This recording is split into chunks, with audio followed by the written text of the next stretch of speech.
नमस्ते मेरे प्यारे विद्यार्थियों, कैसे हैं आप सब। उम्मीद है सब बढ़िया होंगे। आज हम इकोनॉमिक्स के एक बहुत ही दिलचस्प और जरूरी टॉपिक पर बात करेंगे।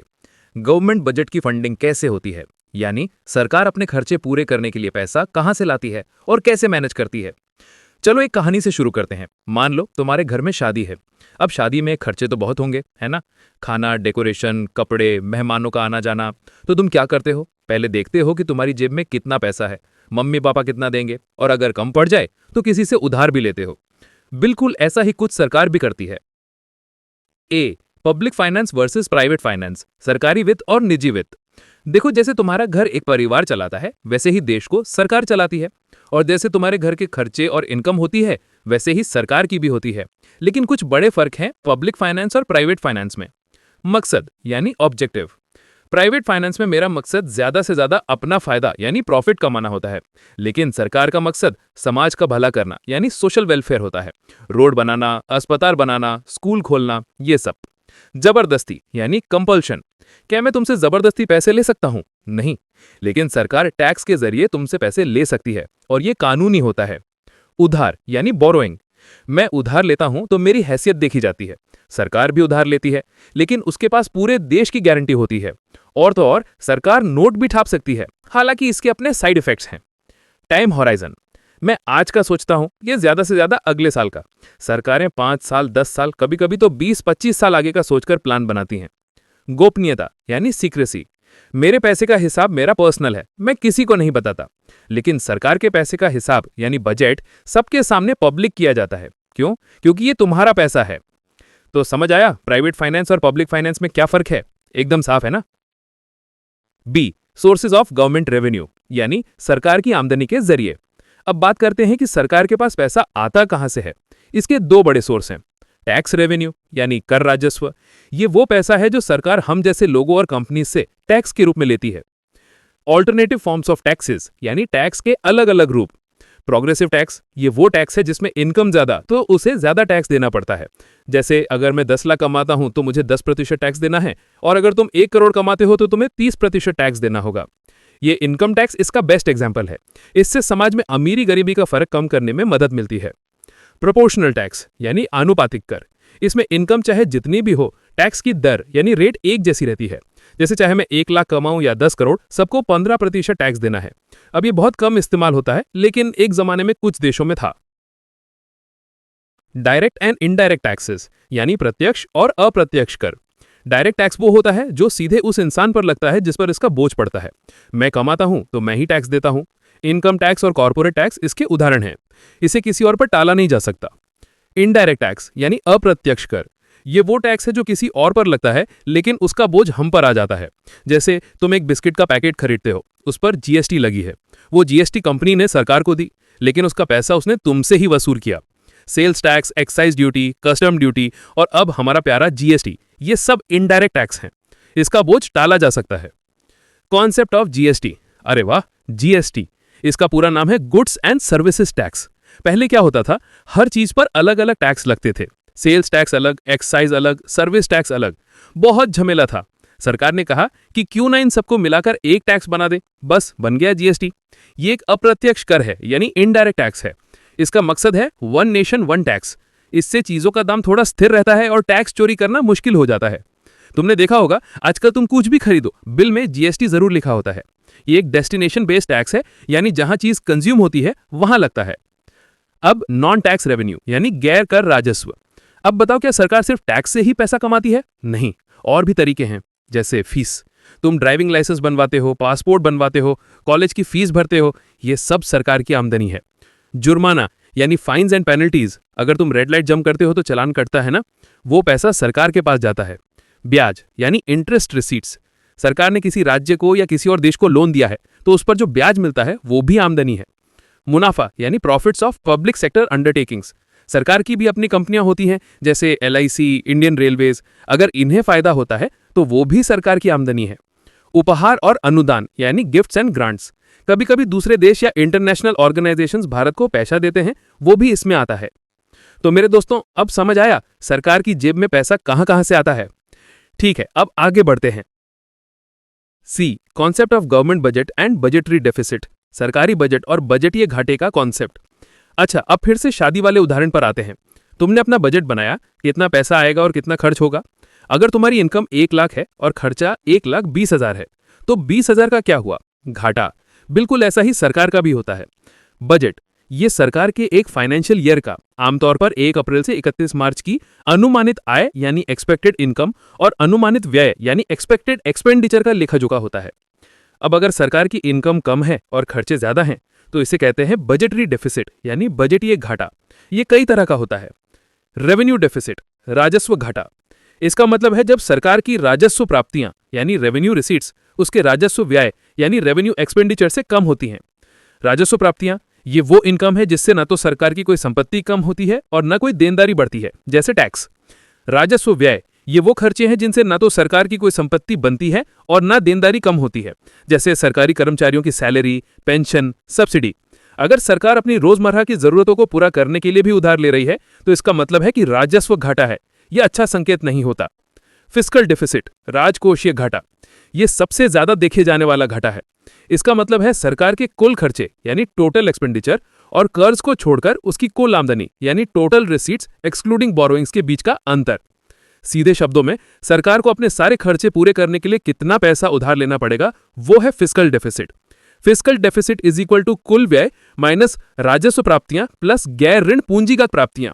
गैर ऋण पूंजीगत प्राप्तियां क्या होती हैं? जैसे सरकार ने किसी कंपनी के शेयर बेच दिए, डिसइन्वेस्टमेंट, या किसी से कर्ज वापस ले लिया। ज्यादा फिस्कल डेफिसिट मतलब सरकार ज्यादा उधार ले रही है, और यह देश के लिए अच्छा नहीं होता क्योंकि इस कर्ज पर ब्याज देना पड़ता है।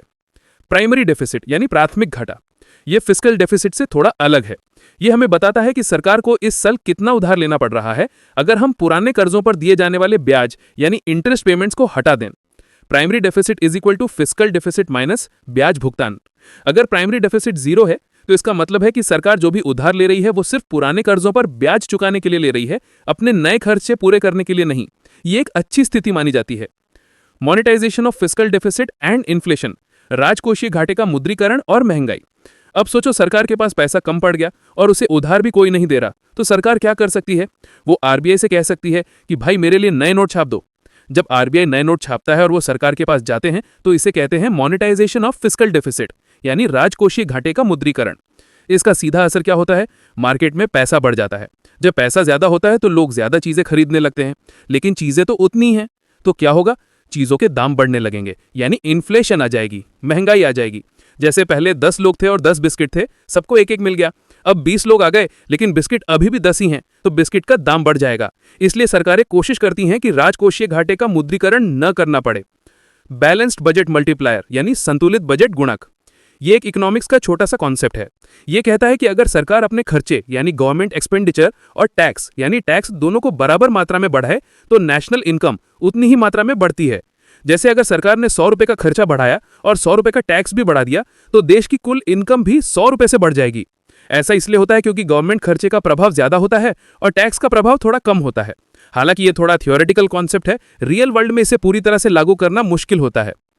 क्या बात है, सब समझ आ रहा है ना? कोई डाउट तो नहीं? चलो आखिरी पॉइंट पर आते हैं। D, public debt, internal versus external debt, short term versus long term debt, यानी आंतरिक बनाम बाहरी ऋण, अल्पकालिक बनाम दीर्घकालिक ऋण। अब अगर सरकार के खर्चे उसकी आमदनी से ज्यादा हैं, तो उसे क्या करना पड़ता है? उधार लेना पड़ता है। इसी उधार को कहते हैं पब्लिक डेट यानी सार्वजनिक ऋण या सरकारी कर्ज। ये कर्ज 2 तरह का हो सकता है। इंटरनल डेट यानी आंतरिक ऋण, जब सरकार देश के अंदर से ही लोगों, बैंकों या फाइनेंशियल इंस्टीट्यूशन से उधार लेती है, तो उसे आंतरिक ऋण कहते हैं। जैसे सरकार बॉन्ड्स जारी करती है और हम जैसे लोग या बैंक उन्हें खरीदते हैं। इससे जो पैसा सरकार को मिलता है वो आंतरिक ऋण है। ये देश के अंदर ही रहता है, इसलिए फॉरेन एक्सचेंज पर इसका सीधा दबाव नहीं पड़ता।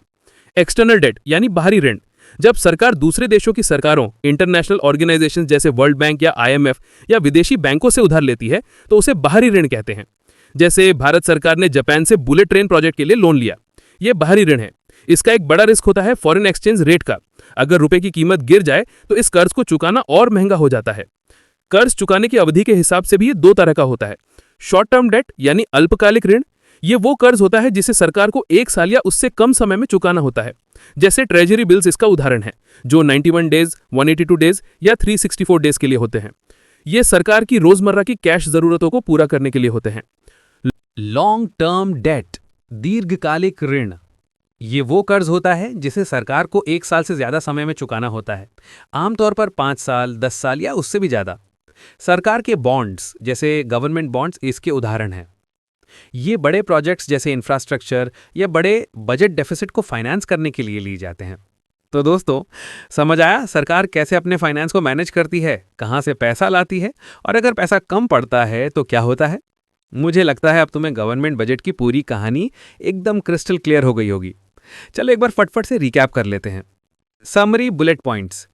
Public versus private finance. सरकारी वित्त का लक्ष्य समाज कल्याण, निजी वित्त का लाभ।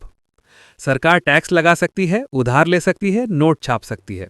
गवर्नमेंट रेवेन्यू मुख्य रूप से tax, direct, indirect, progressive proportional, GST और नॉन टैक्स से आता है। Budget deficits. रेवेन्यू डेफिसिट, राजस्व आय लेस देन राजस्व व्यय, रोजमर्रा के खर्चों के लिए उधार। फिस्कल डेफिसिट, कुल खर्चे माइनस कर्ज छोड़ के कुल आमदनी, सरकार को कुल कितना उधार चाहिए। Primary deficit, fiscal deficit minus ब्याज भुगतान, बताता है कि नए खर्चे के लिए कितना उधार। मोनेटाइजेशन एंड इन्फ्लेशन, सरकार के कहने पर आरबीआई नए नोट छापे तो मुद्रास्फीति यानी महंगाई बढ़ सकती है। और हां, बैलेंस बजट मल्टीप्लायर भी देखा, जहां खर्चा और टैक्स बराबर बढ़ाने से इनकम उतनी ही बढ़ती है। पब्लिक डेट, सरकार का लिया हुआ कर्ज, इंटरनल वर्सेस एक्सटर्नल, देश के अंदर से लिया गया या बाहर से। Short term versus long term, कम समय के लिए, 1 साल से कम या ज्यादा समय के लिए। तो दोस्तों, आज हमने देखा कि हमारी सरकार के पास भी अपने घर की तरह ही आमदनी और खर्चे होते हैं। हमने समझा कि पब्लिक फाइनेंस, सरकारी वित्त, कैसे हमारे प्राइवेट फाइनेंस, निजी वित्त से अलग है, क्योंकि सरकार का काम देश का भला करना है, ना कि सिर्फ मुनाफा कमाना। फिर हमने जाना कि सरकार को पैसा मिलता कहाँ से है। इसमें 2 बड़े सोर्स हैं। एक तो हम जो टैक्स देते हैं वो। टैक्स में हमने देखा कि डायरेक्ट टैक्स यानी प्रत्यक्ष कर सीधे हम पर पड़ता है, और इनडायरेक्ट टैक्स यानी अप्रत्यक्ष कर जैसे हमारा जीएसटी, जिसका बोझ हम दूसरों पर टाल सकते हैं। हमने ये भी जाना कि टैक्स प्रोग्रेसिव यानी प्रगतिशील हो सकते हैं, अमीर ज्यादा टैक्स दें, या आनुपातिक हो सकते हैं, सब एक जैसा टैक्स दें। दूसरा सोर्स है नॉन टैक्स रेवेन्यू, गैर कर राजस्व, जिसमें फीस, जुर्माने और सरकारी कंपनियों का मुनाफा जैसी चीजें आती हैं।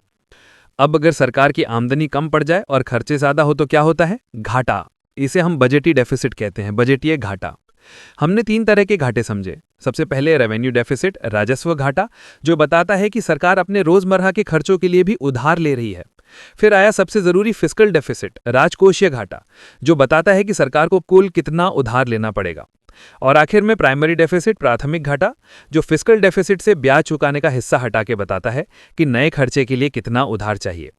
हमने ये भी देखा कि अगर सरकार नए नोट छपवाकर अपना घाटा पूरा करे, जिसे मुद्रीकरण यानी मोनेटाइजेशन कहते हैं, तो उससे देश में महंगाई यानी इन्फ्लेशन कैसी बढ़ सकती है। और हाँ, बैलेंस बजट मल्टीप्लायर, संतुलित बजट गुणक भी देखा, जहां खर्चा और टैक्स बराबर बढ़ाने से इनकम उतनी ही बढ़ती है। और अंत में अगर सरकार को पैसा कम पड़ता है तो वो क्या करती है? उधार लेती है, डेट। ये पब्लिक डेट होता है। ये उधार अपने ही देश से लिया गया तो आंतरिक ऋण, इंटरनल डेट, और बाहर के देशों या संस्थाओं से लिया तो बाहरी ऋण, एक्सटर्नल डेट। और इसे कितने समय में चुकाना है, इसके हिसाब से शॉर्ट टर्म यानी अल्पकालिक या लॉन्ग टर्म दीर्घकालिक हो सकता है। तो बस इतनी सी कहानी थी हमारे सरकार के बजट और उसकी फंडिंग की। उम्मीद है सब कुछ अच्छे से समझ आ गया होगा और अब तुम इकोनॉमिक्स को बोरिंग नहीं बल्कि इंटरेस्टिंग मानोगे। कोई और सवाल हो तो बेझिझक पूछना। मिलते हैं अगली क्लास में।